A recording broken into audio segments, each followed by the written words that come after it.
আজকে আমাদের কাছে একটা লো প্রাইসের ল্যাপটপ এসছে, তো সেটা আপনার একটু দেখাচ্ছি ল্যাপটপটা। অনেকে বলে যে 10,000 টাকার মধ্যে ল্যাপটপ লাগবে, তো সেই কারণে এই ভিডিওটা। পীতাম্বর, তুই একটু বলবি।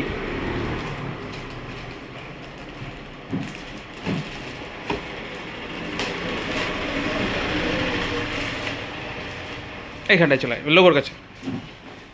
এই যে জেব্রনিক্সের laptop, i3 11 generation, 8 GB RAM, 512 SSD, RAM 8 GB, তো 8 GB র্যাম, 360 ঘুরে দেখিয়ে দে, পুরো চারিদিকে ঘোরা ল্যাপটপটাকে। এবার খুলে দেখা। এই যে ল্যাপটপটা বেশ ভালো কন্ডিশন এই ল্যাপটপ।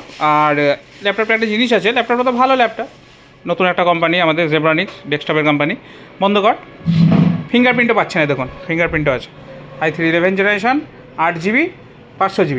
এটাতে একটা জিনিস আছে, এই যে পোর্টটা আছে না, এই পোর্টটা হলো আলাদা করে M.2 লাগানোর জন্য। হয়তো ভাবেন আপনার 500 GB হচ্ছে না, আরও স্টোরেজ দরকার, তো আপনি এখানে NVMe SATA লাগাতে পারেন, যতটা ডিপেন্ড অন ইয়োর রিকোয়ারমেন্ট। তো এটাই ল্যাপটপ। কারো যদি কম বাজেটে ল্যাপটপ লাগছে তো কন্ট্যাক্ট করুন।